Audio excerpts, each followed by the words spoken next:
ज़हमत देने जा रहा हूँ वो असरी उर्दू अदब का एक बड़ा ही मोतबर, मुनफरिद और अहम नाम है। मैं बात कर रहा हूँ निदा फ़ाज़ली साहब की, जो इस शाम हमारे मेहमान ख़ुसूसी भी हैं। उनकी इनफरादियत नस्र निगार की हैसियत से भी है और शायर की हैसियत से भी। नस्र निगारी में उनके दो सवानही नावल दीवार के अंदर और दीवार के बाहर अदबी हलक़ों में जो एतबार उन्होंने हासिल किया वो आप सब ने उसके बारे में पढ़ा होगा। बहैसियत शायर निदा साहब की इनफरादियत जो है वो दो बातों से है मेरी नज़र में। एक तो ये कि उनकी ज़बान जो है वो अपनी धरती से, अपनी ज़मीन से जुड़ी हुई है। उसमें हिंदी या इलाक़ाई ज़बान से वो ज़्यादा करीब है बनिस्बत अरबी और फ़ारसी के। दूसरी बात कि उनकी शायरी का मौजू है आदमी, जो इंतहाई मासूम भी है और इंतहाई अय्यार भी, और यही तज़ाद निदा साहब की शायरी का मौजू है। उनकी तकरीबन 24 किताबें शाया हो चुकी और आप सब जानते हैं कि उनके नग़्मे, उनकी ग़ज़लें गुलकारों की आवाज़ें से जाने कितनी सरहद पार करके उनकी शोहरत और मकबूलियत में इजाफ़ा कर रही। मैं बड़ी इज़्ज़त और एहतराम से निदा फ़ाज़ली साहब को ज़हमत कलाम देता हूँ। बहुत बहुत शुक्रिया। आज उर्दू की महफ़िल है और उर्दू कोई ज़बान का नाम नहीं है, ये एक तहज़ीब है, एक कल्चर है, और इस तहज़ीब और कल्चर के कई शक्लें हैं, कई रूप हैं।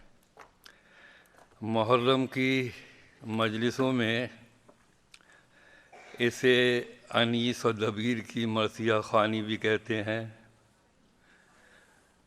शाहजहाँ के ताजमहल जिन्होंने बनाया था, उसके लाल किले में इसे किले मौला की ज़ुबादानी भी कहते हैं। उर्दू अदब की तारीख़ में इसे गालिब की जादू बयानी भी कहते हैं, और इसके साथ अलीगढ़ मुस्लिम यूनिवर्सिटी में इसे काली शेरवानी भी कहते हैं। दोस्तों, मैं थोड़ा सा मसरूफ़ हूँ और मैंने अब्दुल्ला साहब ने जब मुझे फ़ोन किया तो मेरी मसरूफ़ियत ने थोड़ी देर के लिए मुझसे सवाल करना शुरू किया।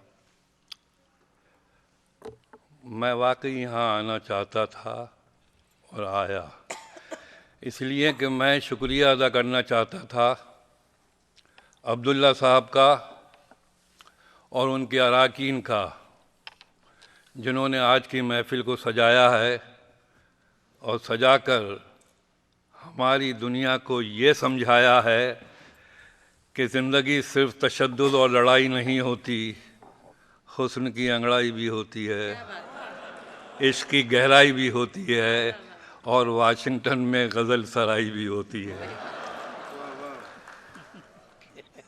ये मैं कुछ दोहे सुनाऊंगा। हज़रत निज़ामुद्दीन औलिया की दरगाह का एहसान उर्दू पर बहुत है।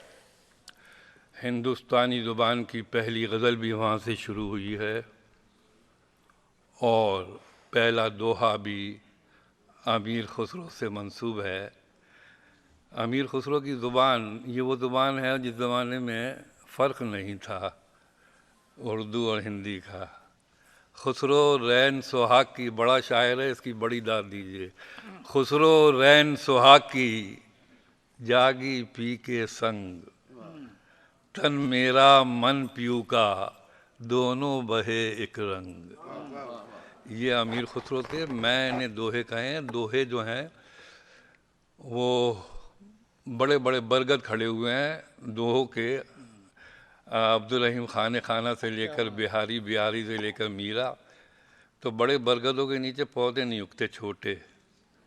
तो मैंने जब दोहा कहा तो हर दोहे से अब से पहले अपने आप से सवाल पूछा कि दोहा क्यों कह रहे हो निदा फाजली? जवाब मिलता है तो दोहा कहता हूँ। दोहा सुनिए, एक दो तीन दोहे सुन लीजिए कि सीधा साधा डाकिया जादू करे महान, सीधा साधा डाकिया जादू करे महान, जादू करे महान, एक ही थैले में भरे आंसू और मुस्कान।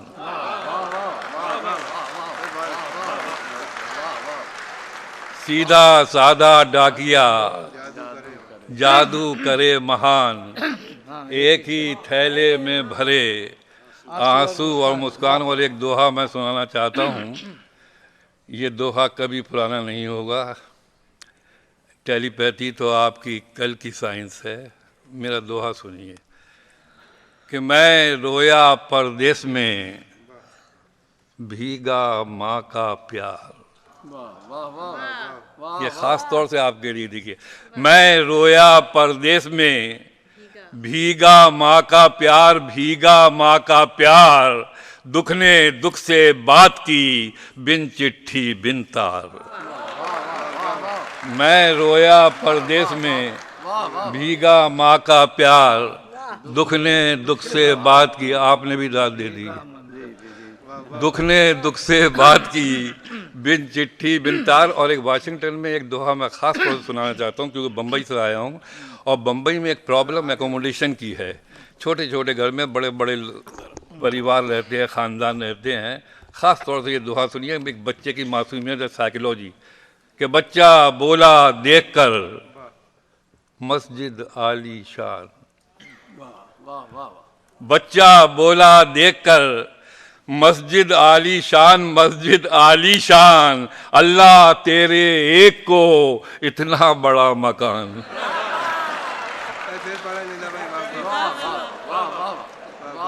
बच्चा बोला देखकर मस्जिद आली शान, अल्लाह तेरे एक को इतना बड़ा मकान। और आखिरी दोहा कि मुझ जैसा एक आदमी, अब्दुल्ला साहब, मुझ जैसा एक आदमी मेरा ही हमनाम, मुझ जैसा एक आदमी मेरा ही हमनाम, मेरा ही हमनाम, उल्टा सीधा वो चले मुझे करे बदनाम।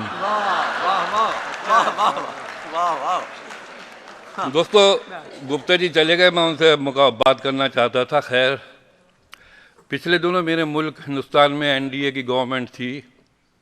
उन्होंने हिस्ट्री को डिस्टॉर्ट करने की कोशिश की और जैसे मैंने अर्ज़ किया, हज़रत निज़ामुद्दीन औलिया की खानकाह के उर्दू पे बड़े एहसानात थे। उर्दू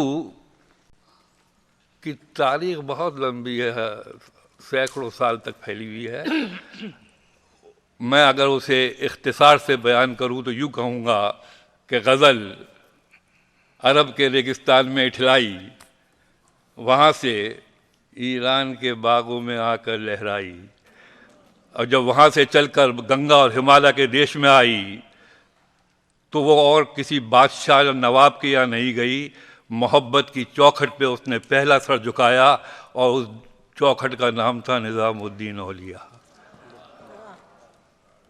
वहाँ पर खुसरो ने जब उसे देखा गज़ल को तो उसके हुस्न और शबाब को देखकर शशदर हो गए, क्योंकि उसके माथे पर ज़ोरस्टर का नूर था, दिल में गीता थी, हाथों में कुरान था और उसका नाम सेकुलर हिंदुस्तान था।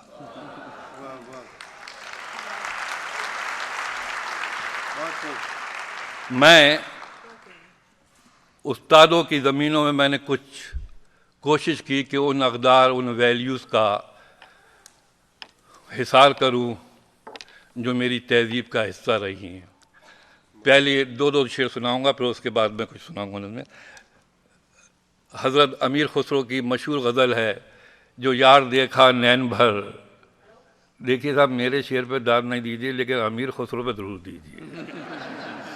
जो यार देखा नैन भर, दिल की गई चिंता उतर, ऐसा नहीं कोई अजब, राखे उसे समझाए कर। अब देखिए, आपने ताली नहीं बजाई, अब ताली आप बजाएंगे। मंदिर भी था उसका पता, मस्जिद भी थी उसकी खबर। वाह वाह वाह। देखिए, मंदिर भी था उसका पता, मस्जिद भी थी उसकी खबर, मस्जिद भी थी उसकी खबर, घूमे इधर घूमे उधर, खोला नहीं अपना ही घर। मंदिर भी था उसका पता, मस्जिद भी थी उसकी खबर, घूमे इधर घूमे उधर, खोला नहीं उस अपना ही घर। और एक शेर आपके लिए खास तौर से, और खुसरो की जुबान का ध्यान रखिए, वो रूप था या रंग था, हर पल जो मेरे संग था। वो रूप था या रंग था, हर पल जो मेरे संग था, हर पल जो मेरे संग था। मैंने कहा तू कौन है, उसने कहा तेरी नजर। वो रूप था या रंग था, हर पल जो मेरे संग था। मैंने कहा तू कौन है, उसने कहा तेरी नजर। कल रात कुछ ऐसा हुआ, अब क्या कहें कैसा हुआ। देखिए, मेराज का ध्यान में रखिए, कल रात कुछ ऐसा हुआ, अब क्या कहे कैसा हुआ, अब क्या कहे कैसा हुआ। मेरा बदन बिस्तर पे था, मैं चल रहा था चांद पर।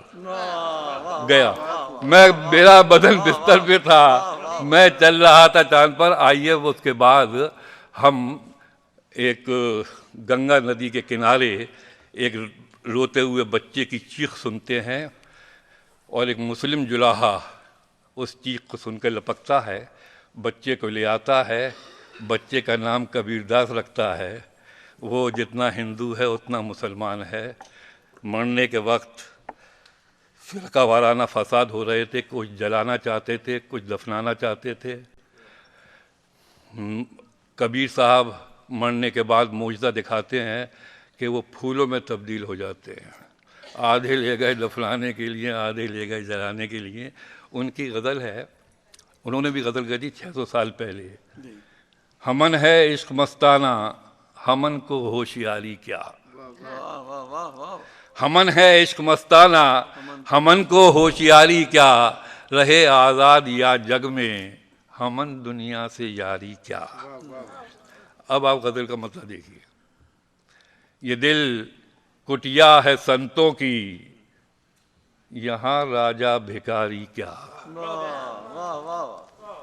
दाद दीजिए। ये दिल कुटिया है संतों की, यहाँ राजा भिखारी क्या, राजा भिखारी क्या। वो हर दीदार में जरदार है, गोटा किनारी क्या। ये दिल कुटिया है संतों की, यहाँ राजा भिखारी क्या। वो हर दीदार में जरदार है, गोटा किनारी क्या।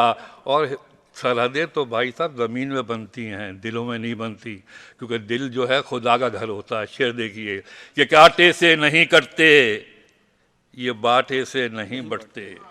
इस शेर पे मैं आपका पूरे हॉल की दाद चाहूँगा। ये कांटे से नहीं कटते, ये बाटे से नहीं बढ़ते, बाटे से नहीं बढ़ते। नदी के पानियों के सामने आरी कटारी क्या।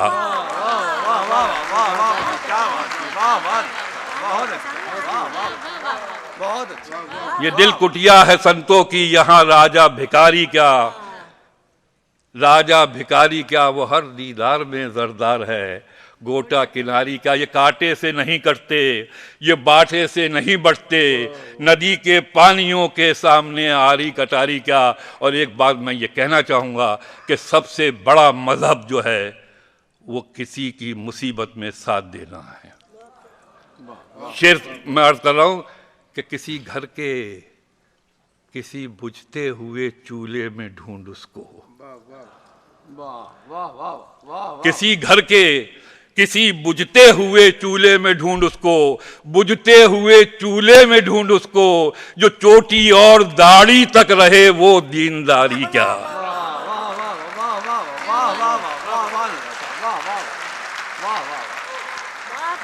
बहुत देर में आया, बहुत खूब। किसी घर के किसी बुझते हुए चूल्हे में ढूंढ उसको, जो चोटी और दाढ़ी तक रहे वो दीनदारी क्या। और एक गुस्ताखी मैंने की है, मीर साहब का मशहूर शेर है कि मीर ये इश्क भारी पत्थर है, कभी ये मुझ नातवा से उठता है। मैंने गुस्ताखी की और ये शेर देखिए कि हमारा मीर जी से मुत्तफिक होना है नामुमकिन। वाह वाह वाह वाह वाह। हमारा मीर जी से मुत्तफिक होना है नामुमकिन, मुत्तफिक होना है नामुमकिन, उठाना है जो पत्थर इश्क का तो हल्का भारी क्या।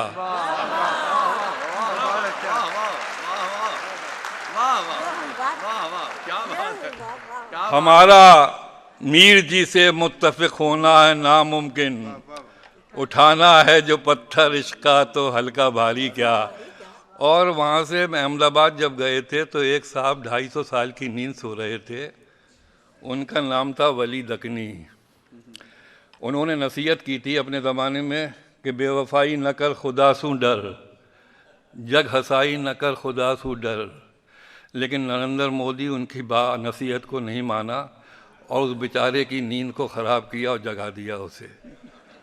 उसने एक गज़ल कही थी, एक मतला है कि जिसे इश्क का तीर कारी लगे उसे ज़िंदगी क्यों ना भारी लगे। मैं एक बात अर्ज़ करना चाहता हूँ, 750 साल हो गए गज़ल की तारीख़ को, और गज़ल के लिए कहा जाता है कि बिना महबूबा के गज़ल मुमकिन नहीं है। जब मैंने सोचा कि 21वीं सदी में गज़ल कह रहा हूँ तो इतनी बूढ़ी महबूबा काम नहीं आएगी, तो मैंने सोचा कि नई महबूबा की तलाश करूँ। मैंने नई महबूबा की तलाश की और वो तलाश मेरे घर में थी, मेरी बेटी। मैंने अपनी बेटी के लिए गज़ल गई और इस एहसास के साथ कि गज़ल बेटी के लिए भी कही जा सकती है। जिसे देखते ही खुमारी लगे उसे उम्र सारी हमारी लगे। और एक शेर सुनाना चाहता हूँ, मैं चाहता हूँ कि ये वाशिंगटन में सुनाऊँ और उर्दू तारीख़ का पूरा सफ़र करके बताइए कि ये शेर मिला या नहीं मिला। जिसे देखते ही खुमारी लगे उसे उम्र सारी हमारी लगे। पाँव भारी कहते हैं प्रेगनेंसी को, प्रेग्नेंट वुमन को। देखिए शेर बेटी के लिए कह रहा हूँ, ख़तरे की बात और सुनिए शेर कि उजाला सा है उसके चारों तरफ, वाह वाह वाह वाह। उजाला सा है उसके चारों तरफ, चारों तरफ, चारों तरफ, वो नाजुक बदन पाँव भारी लगे। उजाला सा है उसके चारों तरफ, वो नाजुक बदन पाँव भारी लगे। और वो ससुराल से आई है मायके, मायके उसे जितना देखो वो प्यारी लगे। जिसे देखते ही खुमारी लगे उसे उम्र सारी हमारी लगे। वो ससुराल से आई है मायके, उसे जितना देखो वो प्यारी लगे। और आप उर्दू वाले हैं, इस काफिये की दाद दीजिए कि जिसे देखते ही खुमारी लगे। देखिए शेर, हंसी सूरतें और भी हैं, सभी देखिए, हंसी सूरतें, बेटी के लिए हंसी सूरतें और भी हैं, और भी हैं, मगर वो सब सैकड़ों में हजारी लगे। सैकड़ों में हजारी, वाह वाह वाह वाह। हंसी सूरतें और भी हैं मगर, और कहिए मनमोहन से, मुशर्रफ से और बुश से कि मैं बेटी के लिए शेर कह रहा हूँ कि चलो इस तरह से सजाएं इसे। चलो साथ दीजिए मेरा, चलो इस तरह से सजाएं इसे, इस तरह से सजाएं इसे, ये दुनिया हमारी तुम्हारी लगे। चलो इस तरह से सजाएं इसे, ये दुनिया हमारी तुम्हारी लगे। और एक, क्योंकि बीच में दरमियान में बात हुई थी हिंदुस्तान और Pakistan, I am a common man. Pakistan भी मेरा माँ और बाप की कब्रों का मुल्क है, हिंदुस्तान भी मेरा है। पिछले दिनों में पाकिस्तान गया था, मुशायरा पढ़ के नीचे उतरा, एक फ़कीर भीख मांग रहा था। मेरे पास जो था या दे सकता था मैंने उसे दिया, लेकिन हैरत की बात यह है कि जब मैं नेक्स्ट फ़्लाइट से वापस बम्बई गया तो एयरपोर्ट के सामने वही फ़कीर खड़ा हुआ मेरे सामने भीख मांग रहा था। फ़र्क इतना था, कराची में उसका नाम रहीम था और बम्बई में उसने राम नाम रख लिया था। तो मैंने सोचा कि जब दोनों रहीम और राम को भीख मांगना थी तो मुझे अलग अलग क्यों परेशान किया। मैंने एक गज़ल कही थी problem is of the common man. ये मुट्ठी भर सियासतों के खेल में निकल जाइए। मैंने गजल कही थी लौटने के बाद, इंसान में हैवान यहां भी है वहां भी। आपके मुल्क से एक डॉक्टर गए थे, नास्तिक थे, खुदा पे यकीन नहीं था। जो लौट के आए तो खुदा पे यकीन करने लगे। दोस्तों ने पूछा हैरत की बात है, क्या हुआ, कहाँ से आ रहे हो? कल हिंदुस्तान और पाकिस्तान से। कल इतनी बड़ी तब्दीली क्या देखा? कल के भाई साहब इतने बड़े बड़े मुल्क के खुदा के सहारे ही चल रहे हैं।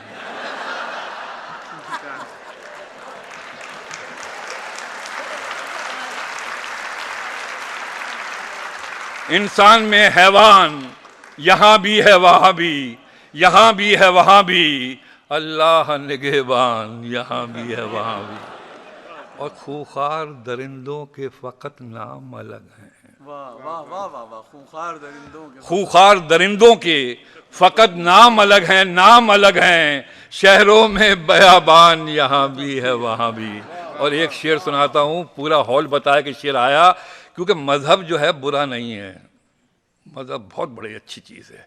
लेकिन मजहब को जब तिजारत बनाकर, सियासत बनाकर खेल किया जाता है तो आम आदमी परेशान होता है। और मैं शेर बड़ी सादगी से कह रहा हूँ, आप बताइए कि रहमान की कुदरत हो कि भगवान की मूरत। आप बताइए, रहमान की कुदरत हो कि भगवान की मूरत, के भगवान की मूरत। हर खेल का मैदान यहाँ भी है वहाँ भी, हर खेल का मैदान यहाँ भी है वहाँ भी। और हिंदू भी मजे में है, मुसलमान भी मजे में, इंसान परेशान यहाँ भी है वहाँ भी।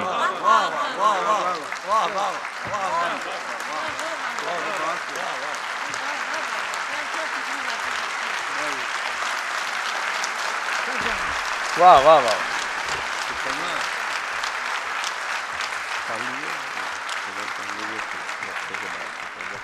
एक सिर्फ छोटी सी नज़्म सुनाऊंगा मैं। मुझे अच्छा लगता है कि माँ की बात हो, बहन की बात हो, बेटी की बात हो।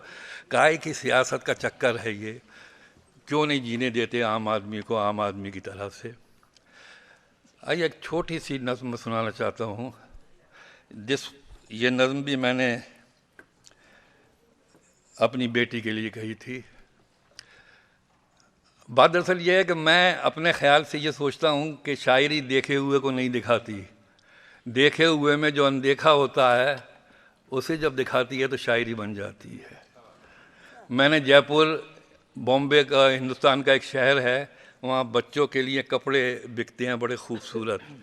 मैंने अपनी बच्ची के लिए एक शॉपिंग की तो मैंने क्या फ़ील किया। और फीलिंग जो है इज़ ऑलवेज, आप जानते हैं, शेपलेस होती है, फॉर्मलेस होती है, उससे फॉर्म दिया जाता है। एक छोटी सी नज़्म है, 4 लाइन की, 5 लाइन की, कि गोटे वाली लाल ओढ़नी उस पर चोली घाघरा। बच्चों के बड़े मिलते हैं वहाँ पर। गोटे वाली लाल ओढ़नी उस पर चोली घाघरा, उसी से मैचिंग करने वाला छोटा सा एक नागरा। गोटे वाली लाल ओढ़नी उस पर चोली घाघरा, उसी से मैचिंग करने वाला छोटा सा एक नागरा। छोटी सी ये शॉपिंग थी या कोई जादू टोना, लंबा चौड़ा शहर अचानक बनकर एक खिलौना। दाढ़ी पगड़ी ऊँट छोड़कर, इतिहासों का जाल तोड़कर, अलिफ से अम्मा बे से बाबा बैठा बाच रहा था। 5 साल की बच्ची बनकर जयपुर नाच रहा था।